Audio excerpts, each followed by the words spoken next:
누가복음 17장 11절에서 19절 말씀. 예수께서 예루살렘으로 가실 때에 사마리아와 갈릴리 사이로 지나가시다가 한 마을에 들어가시니 나병 환자 10명이 예수를 만나 멀리 서서 소리를 높여 이르되 예수 선생님이여 우리를 불쌍히 여기소서 하거늘 보시고 이르시되 가서 제사장들에게 너희 몸을 보이라 하셨더니 그들이 가다가 깨끗함을 받은지라. 그 중에 한 사람이 자기가 나은 것을 보고 큰 소리로 하나님께 영광을 돌리며 돌아와 예수의 발 아래에 엎드려 감사하니 그는 사마리아 사람이라. 예수께서 대답하여 이르시되 10사람에다 깨끗함을 받지 아니하였느냐? 그 9은 어디 있느냐? 이 이방인 외에는 하나님께 영광을 돌리러 돌아온 자가 없느냐 하시고 그에게 이르시되 일어나 가라. 네 믿음이 너를 구원하였느니라 하시더라. 오늘 설교 제목은 다소 장난스럽죠? 사실은 지난주와 같은 인생의 목적이라고 제목을 붙이려다가 너무 그대로인 것 같아서요. 고민 끝에 나오는 제목입니다. 영화 대사에서 따온 사투리지만 이 질문을 통해서 사실 오늘 우리가 살펴봐야 하는 이 본문에 대한 집중력을 모아줄 수가 있다면 그 목적을 완수하는 겁니다. 무엇이 중요한데라는 이 질문이 본문을 살피는 내내 여러분들의 생각을 사로잡히게 해서요. 우리의 인생에서 정말 중요한 것이 무엇인지를 확인하는 게 오늘의 목표입니다.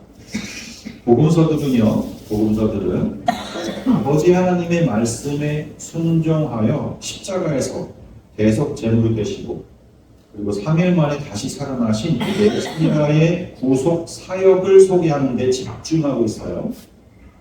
그리고 동시에 그 핵심적인 사역인 그 십자가의 사역을 완수하시는 예수께서 구약의 언약을 성취하시는 진짜 그리스도, 즉 하나님으로부터 기름 부음 받은 자가 진짜 맞는가? 거기에 대한 증거를 위해서 주님의 공생의 기간에 걸친 주님의 그 자기 계시 사역을 풍부하게 소개하고 있습니다. 주님의 그 자기 계시 사역, 즉 그건 예수 자신이 누구인가를 스스로 밝히시는 사역이죠. 이건 회당에서 가르치시고 천국 복음을 전파하시며 백성 중의 모든 병과 약한 것을 고치시는 일들이었습니다. 다시 말해서 주님께서 베푸신 가르침과 병고침과 기사와 이적과 같은 그 사역들은요, 그것들로 어떤 교훈을 삼거나 내가 이 세상을 살아가는데 보탬이 되는 힘으로 이용하려는 것이 아니라 예수가 누구인가를 알게 하고자 함이라는 거예요. 우리는 성경 속에서 주님이 행하신 사역을 보면서요, 감동하고 놀라워하면서 나를 성숙시키기 위한 교훈을 찾아내는 것 또는 삼는 것에 목적이 있는 게 아니에요. 우리는 주님의 사역을 통해서 그가 그리스도이시고 또 하나님의 아들이시라는 사실을 배워서 알게 되고요. 그래서 그를 향하여서 경배하고 그와 더불어서 교제하면서 그와 연합되어서 하나가 되는 것에 목적이 있는 거예요. 그와 더불어 영원히 함께하기 위함이란 말이죠. 성경을 보는 목적이 분명해야 돼요. 그래서 우리는 성경을 배워서요, 머릿속에 넣어두고자 함이 아닌 거예요. 성경 속에 소개된 주님을 만나고 그와 더불어서 영원한 교제의 관계를 맺고자 함인 거예요. 그래서 성경 보는 거예요. 자, 본문은 주님의 공생애 중에서 10명의 나병 환자를 고쳐주신 걸 소개하고 있습니다. 본문을 시작하는 11절이요. 예수께서 예루살렘으로 가실 때에 라고 그럽니다. 주님의 일행은요, 지금 예루살렘이라는 목적지를 향해서 가고 있는 중인 거예요. 예루살렘은요, 주님이 십자가 지시는 곳입니다. 맞습니다. 지금 주님은 십자가에서 영단번의 그 대속 제물이 되시기 위해 가지고 발걸음을 옮기고 계시는 거예요. 하지만 주님의 제자들은요, 엉뚱한 상상을 하면서 동행을 하고 있습니다. 지금까지 보여주신 주님의 그 권능으로 예루살렘을 접수해 가지고 로마의 군인들을 몰아내고 또 기득권층의 그 제사장 무리들과 관리들을 끌어내린 그 자리에 주님과 함께 차지하는 거예요. 그리고 바벨론 포로 이후에 그 수백 년 동안 속국의 신세였던 이 이스라엘에 다윗 시대와 같은 영광을 재현하는 겁니다. 어떻게 속셈이 이렇게나 다르냔 말이에요. 세상에서 힘을 얻고자 하는 마귀의 사상으로 물들면요, 그렇게 되는 거예요. 마귀의 지배 속에 놓여있는 인간들이 그냥 보고 배우는 게 힘의 원리입니다. 힘의 원리. 힘이 되신 여호와가 나의 편이 아닌 사람들에게는요, 힘이 필요한 거예요. 여호와가 나의 힘이요 라고 고백하는 사람들에게는 더 이상의 힘이 필요하지 않아요. 하지만 여호와가 나의 힘이 되지 않는 자들에게는요, 끊임없이 힘을 추구하게 되어 있는 거예요. 이 세상 모든 사람들이 그래서 저마다 힘을 차지하려고 악이 다툼하는 거죠. 그러니 꿈을 꾼다는 게 다 이 세상에서 잘 나가는 거예요. 내가 제일 잘 나가, 이렇게 노래까지 불러가면서 잘 나가기 경쟁, 그 잘 나가기 자랑들인 거죠. 그게 마귀적인 속성이고요. 마귀가 다스리는 세상의 본성으로 자리 잡은 인본주의예요. 주님의 시선은 공생애 내내 예루살렘을 향하고 계셨습니다. 예루살렘은 십자가가 서는 곳이에요. 내가 죽어서 남을 살리는 자리, 그게 십자가입니다. 그것이 영원 전부터 아버지 그 하나님과의 약속이기 때문에 그래요. 하지만 주님의 이 여정의 끝을 아는 사람은 아무도 없어요. 그러면서도 함께 동행하는 거죠. 주님께서 친히 그 순환을 예고하시기도 하셨지만 진심으로 믿는 일행이 없었단 말이에요. 외롭고 무거운 그 십자가의 길을 주님은 진작부터 그냥 홀로 걷고 계신 거예요. 다음 본문을 보면 사마리아와 갈릴리 사이로 지나가시다가 한 마을에 들어가셨어요. 이 말은 사마리아 사람도 또 갈릴리의 그 유대 사람도 만나볼 수가 있는 마을이라는 힌트입니다.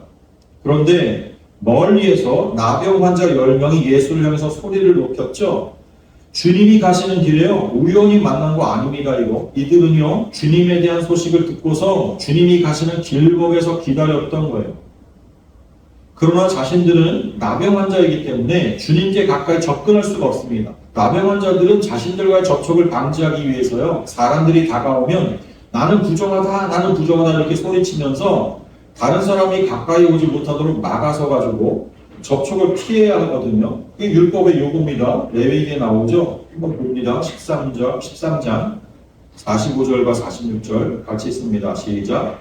나병 환자는 옷을 찢고 머리를 들며 윗입술을 가리고 외치기를 부정하다 할 것이요 병 있는 날 동안은 늘 부정할 것이라. 그가 부정한즉 혼자 살되 진영 밖에서 살지니라. 예. 율법이 그 사회 규범이었어요. 당시 유대 지역의 모든 사람들, 이스라엘 백성들은 사마리아 사람, 유대인 할 것 없이, 그래서 나병 환자들에 대한 규제를 이렇게 율법대로 해왔던 거예요. 이 말씀에 근거한 행동 규칙입니다. 율법에서 정한 굴레죠. 굴레. 병이 있는 동안은요, 가족들과 또 공동체로부터 격리되어서 살아야 합니다. 몸도 성취하는데 그보다 더한 이 이별의 고통, 그걸 형벌처럼 짊어져야 하는 게 나병 환자인 겁니다. 말 그대로요, 저주받은 인생이죠. 저주받은 인생. 살아있는 자체가 고통과 괴로움과 그냥 슬픔입니다. 이들에게 황금덩어리와 산의 진미가 주어진다면 그게 무슨 의미가 있겠냐 말이에요. 이들이 세상에서 취할 수 있는 희망은 없어요. 그저 격리되어서 나병 환자들끼리만 얼굴 맞대고 서로 도우면서 사는 거예요. 바로 그런 사람들이요, 예수님을 목청껏 부릅니다. 목마르지 않으면요, 생수를 찾지 않습니다. 배부르면요, 양식을 구하지 않아요. 여러분, 넉넉하지 않고 또 건강하지 않은 것에 감사해 보셨습니까? 예? 빈 주머니가 채워질 때만 감사하셨나요? 범사에 감사해야 할 이유가 여기에 있는 거예요. 우리는 모자라고 병든 그때 오히려 하나님을 부를 수 있는 기회가 생기는 거예요. 그리고 더 간절해진다니까요. 예수 선생님이요, 우리를 불쌍히 여기소서. 이렇게, 여기 선생님이란 말이요, 에피스타테스라는 단어거든요. 이 말은 신약 성경을 통틀어서 여기 누가복음에서만요 6번 나오는 단어입니다. 에피스타테스. 주님의 제자들이 예수님을 부르는 호칭으로만 쓰인 단어예요. 에피스타테스. 여기는 에피스타타 이렇게 호칭을 불렀는데, 선생님이요 혹격으로 주인님, 선생님의 뜻으로 쓰인 단어인데, 그런데 누가는요 여기 지금 나병 환자들이 주님을 부른 호칭을 제자들이 불렀던 그 호칭으로 쓴 거예요. 주님과 제자들의 관계와 마찬가지로 이 나병 환자들과 주님의 관계를 왜 동일시하나요? 왜? 결국 이 에피소드의 중심 인물인 고침을 받고서 주님 앞으로 돌아온 이 사마리아인을 염두에 둔 호칭일 거예요. 그가 비록 나병 환자로 비참한 삶을 살았던 사람이며 특히 이방인 출신의 사람이었지만 그 또한 제자들과 마찬가지로 주님의 일행에 손색이 없다는 거예요. 왜냐하면 주님의 제자들이나 이 나병을 가진 사마리아인이나 하나님의 은혜를 입어서 주님과 동행하는 것이기 때문에 그래요. 그들 각자의 처지나 또는 자격 요건 때문이 아니란 말이에요. 주님께서 제자들을 부르신 것은 그 제자들이 다른 사람들보다 특별한 어떤 능력자들이니까 선별해서 고른 게 아니라니까요. 그냥 하나님의 은혜예요. 그냥 은혜를 베푸셔서 부른 거예요. 오로지 하나님의 은혜와 주님의 부르심에 의해서 주님의 제자가 되는 거죠. 주님과 동행하게 되는 거예요. 주님과 한 몸 되는 겁니다, 결국. 우리를 불쌍히 여기소서는 구원을 바라는 기도말이에요. 하느님 앞에 우리를 구원하소서라는 기도를 할 때 우리를 불쌍히 여기소서 이렇게 외친단 말이에요. 나병 환자들은 어떤 구원을 바라는 걸까요? 물론 나병이 치유되는 것이었을 거예요. 주님이 병든 자를 고치신다는 소문은 정말 이렇게 절망 가운데 살던 이 10명의 나병 환자에게도 열렬한 희망이 되었을 겁니다. 그래서 주님이 가시는 길목에 서서 기다린 거 아니에요? 우리는 우리가 가진 핸디캡 때문에 기도를 올리게 되는 거예요. 그건 어떤 이유로든 기도하게 하시는 하나님의 은혜입니다, 여러분. 우리는 항상 기도할 것을 명령받고 항상 기도해야 하지만요. 실상은 순종하지 못하며 살잖아요. 우리가 항상 기도하냔 말이에요. 그럴 때 주님은 우리에게 핸디캡을 주시기도 하는 거예요. 핸디캡을 위해서 시작한 그 기도는요, 반드시 주님과의 교제 시간을 늘려주는 유익한 도구가 됩니다, 여러분. 들을 귀 있는 자는 들으시기 바랍니다. 14절을 보면 주님께서 그들을 보시고서 말씀하셨죠. 가서 제사장들에게 너희 몸을 보이라. 주님은 그렇게 말씀만 하셨어요. 만지지도 않았고 다른 어떤 제스처도 취하지 않으셨어요. 그냥 말씀으로만 가서 제사장들에게 너희 몸을 보이라. 나병 환자가요, 제사장에게 몸을 보이는 거며 병증의 상태 여부를 판단받기 위해서일 때예요. 오늘날 의사의 진단서처럼 당시에는 제사장의 진단이 법적이며 공적인 효력을 가집니다. 제사장이 치유되었다 이렇게 진단을 내리면요, 나병 환자로서의 격리는 끝이 나는 거예요. 자, 주님의 명령은 지금 너희 몸을 제사장에게 보이라 였어요. 그리고 10명의 나병 환자들은 모두 다 말씀에 순종했습니다. 몸이 나아서 움직이기 시작한 게 아니라 낫기 전에 말씀하시고 말씀에 순종해서 움직이기 시작한 거예요.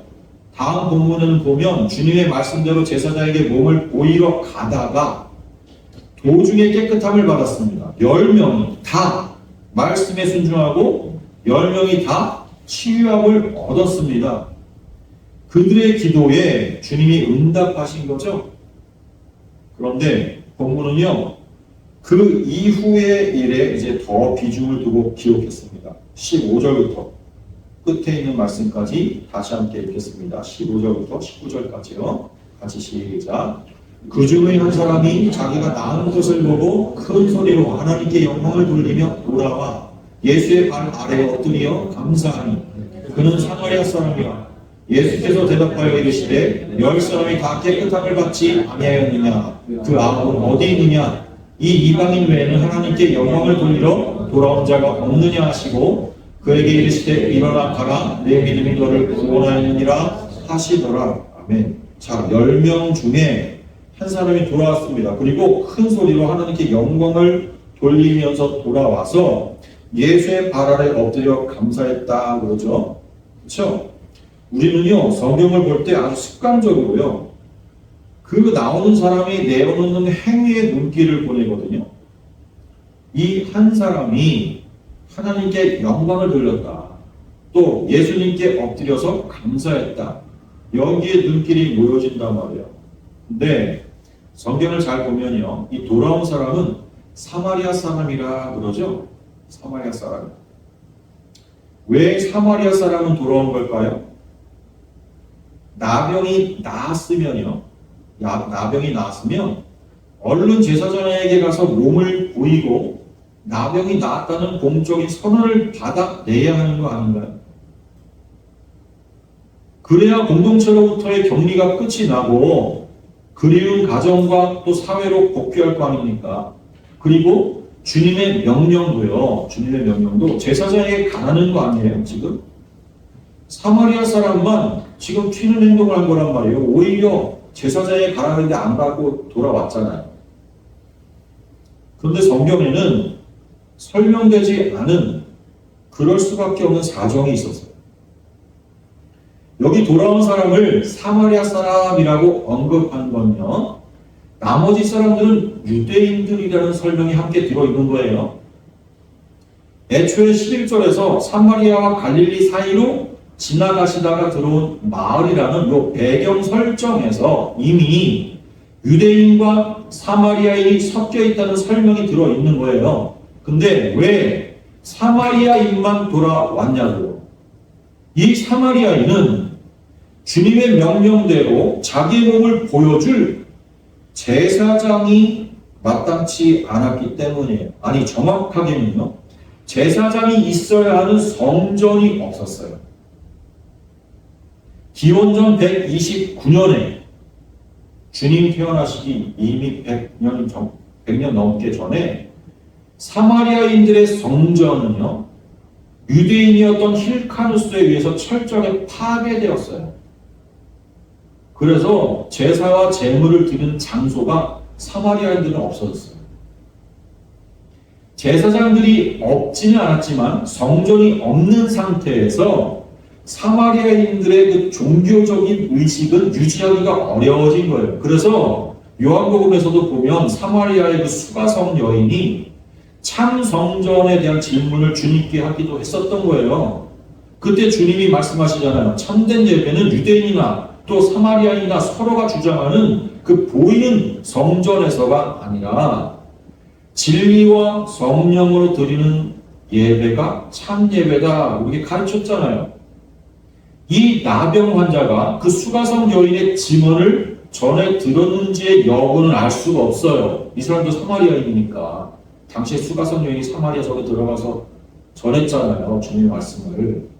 그러나 알 수 없습니다. 하지만 이 사마리아 사람은 주님의 말씀처럼 지금 제사장에게 몸을 보이러 갈 만한 마땅한 곳이 없었어요. 그러면 나는 어디로 가야 될까? 생각했겠죠. 그러다가 문득 자신을 깨끗하게 하신 주님이 그 어떤 제사장보다, 그리고 유대인들이 자랑하는 그 성전과 또 그들의 제사장보다 월등하다는 사실을 인정하지 않을 수가 없었을 거예요. 어떤 제사장에 간들 이렇게 말씀으로만 고칠 수 있는 이가 있을 수 있겠는가? 그건 성전과 제사장이 없다 보니 할 수 있는 새로운 생각인 거예요. 만일에 저기 나머지 9명의 유대인들처럼 자신의 몸을 보여줄 수 있는 제사장과 제사장이 있는 그 성전이 있다면 그 일로 열심히 가고 있었을 거예요, 이 사람도. 그런데 되돌아올 수밖에 없는 거예요. 그리고 생각해보니 나를 고쳐주신 분, 이분이 더 크신 분 아닌가? 그가 주님 앞으로 돌아오게 된 것은 스스로 만들어낼 수 있는 생각이 아니었습니다. 그렇게 생각하도록 역사를 주관하신 하나님의 섭리가 있었다고 봐야 옳은 거예요. 그 섭리가 먼저 있었던 거죠. 자, 이스라엘 백성이 가나안의 신을 버리게 되는 결정적인 역사적인 사건이 뭐예요? 바벨론 포로가 되었기 때문이에요. 성전이 파괴되고 나라가 망하게 되니까, 그리고 고향 땅에서 쫓겨나게 되니까 하나님에 대한 신앙에 대대적인 반성과 성찰이 일어났단 말이에요. 그리고 그 포로 땅에서 유대인들에게 유일신 사상이 정착한 거예요. 하나님은요, 우리의 종교를 허물어뜨리신 그 자리에 살아있는 씨앗을 심으시는 거예요. 그리고 하나님을 섬기는 참 성도가 되도록 이끄시는 거죠. 이게 하나님의 방식입니다. 성경에서 역사에서 보여준 하나님의 방식. 예수님께서 이 땅에 오신 이유가 뭐예요? 우리가 그토록 애지중지하는 모든 종교의 성전을, 그 든든한 성벽을 완전히 허무시는 거예요. 그리고 그럼 나는 어떻게 해야 되지 하는 그 마음 가운데 예수 그리스도가 대체하시는 것입니다. 대체하시는 겁니다. 주님은 이 사마리아인 이외에 다른 사람들은 왜 안 돌아왔나를 물으십니다.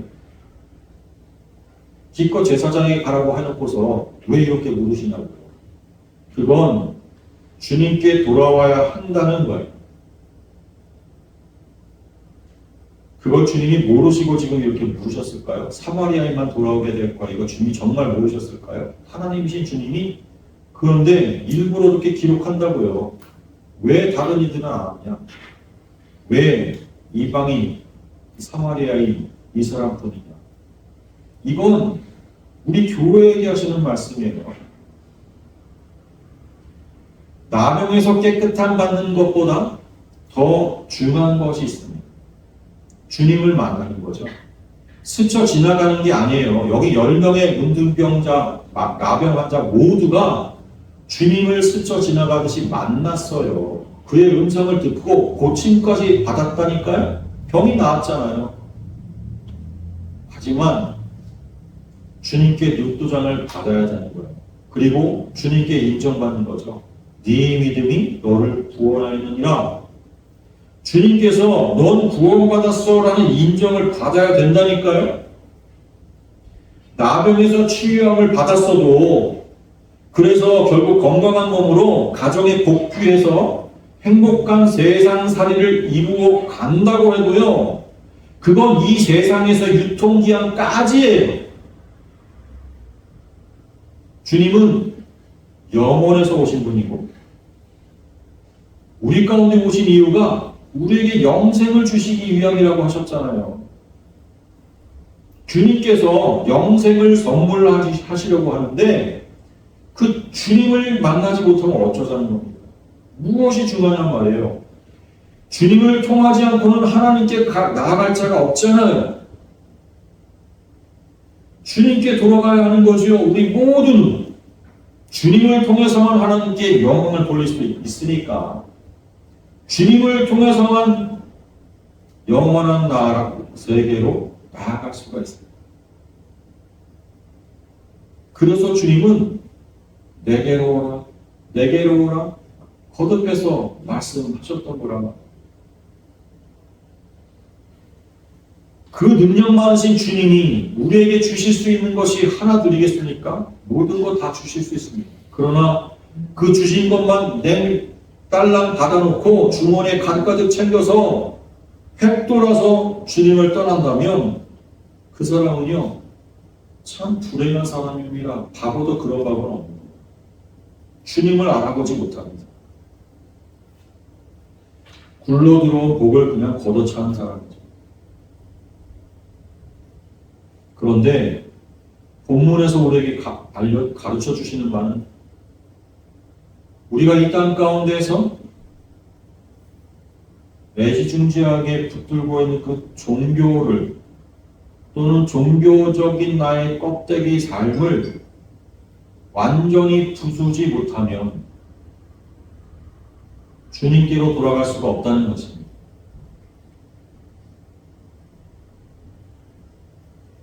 누가는 이 누가복음뿐만이 아니라 사도행전까지 기록한 사람이죠. 누가복음과 사도행전은 거듭거듭해서 하나님을 배척하는 유대인들과 하나님을 영접하는 이방인들을 대조시키고 있습니다. 지금 여기서도 유대인들과 사마리아인이 이렇게 대조가 되어서 나와요. 오히려 하나님을 잘 섬긴다라고 그리고 끝까지 성전을 지켜가며 또는 율법을 애지중지하며 붙들고 있었던 종교 생활에 여념이 없었던 유대인들이 예수님 앞에 나오지 못한다는 거예요. 주님을 만나고 성령으로 거듭난 사람은요, 반드시 종교의 껍질을 벗게 되어 있습니다. 여러분, 지금까지 예배 생활하면서 또는 교회 생활하면서 가지고 있는 수많은 종교적인 습관들이 있습니다. 그거요, 다 벗겨져야 돼요. 그거는 지금까지 나의 삶 가운데 하나님 앞에 내놓을 수 있는 것은 이것이다라고 내가 붙들고 있는 거예요. 유일한 거예요. 다른 건 몰라도 내가 하나님 앞에 이렇게 기도 생활 열심히 했는데, 내가 이렇게 예배도 빠지지 않고 주일을 성수했는데, 이러한 나를 하나님이 버리시진 않겠지. 내가 붙들고 있는 내 거라니까요. 인본주의가 가장 의지하는 세상의 힘, 내가 내 것으로 하나님을 기쁘시게 할 수 있겠다고 하는 그러한 자만심에서, 아니 그러한 착각에서, 아니 사탄이 속삭인 그 말을 듣고 속아온 나의 그 모습, 굳어진 나의 그 종교적인 모습, 이것이야말로 주님 앞에서 최후에 우리가 깨뜨려야 될, 아니 주님께서 깨뜨리고 싶어 하시는, 성령님께서 우리 안에서 일하시는 바로 없어져야 될 우리의 모습, 죽어져야 될 우리 옛사람의 모습. 우리가 보고 있는 주변의 종교적인 교회의 모습을 보십시오. 어디 우리가 매력적입니까? 어디 그곳에서 주님을 만날 수가 있겠습니까? 한탄만 나오죠. 마음의 상처만 남죠. 과연 주님이 저기에 계실까, 저곳에 계실까 생각이 되어보죠. 애시당초 주님은 그러한 성전 가운데 거하시는 분이 아니라고 친히 말씀하셨습니다. 주님은 처소를 예비한다고 하셨는데 그 처소는 내 안에서 예비되는 것입니다. 내 안에 주님을 모셔드린 그 자가 하나님께서 알아보시는 자가 될 것입니다. 여러분, 우리가 만들어내는 모든 종교적인 관습에서 자유로워지십시오. 그리고 하나님 앞에서 성령이 새롭게 하신 새로운 사고, 또 하나님을 향해서 알게 된 새로운 지식, 그것으로 하나님과 실질적인 교제 속으로 들어가십시오. 주님의 교제 가운데 거하시는 여러분들 가운데 영생이 예배되어 있습니다. 아니, 영생이 진행되어지고 있습니다. 한 주간 동안의 삶 가운데에도 우리들 가운데서 반드시 없어져야 될 그 종교적인 모습이 부수어지는 귀한 은혜가 여러분들 가운데 있기를 주님의 이름으로 축원합니다. 같이 기도하겠습니다.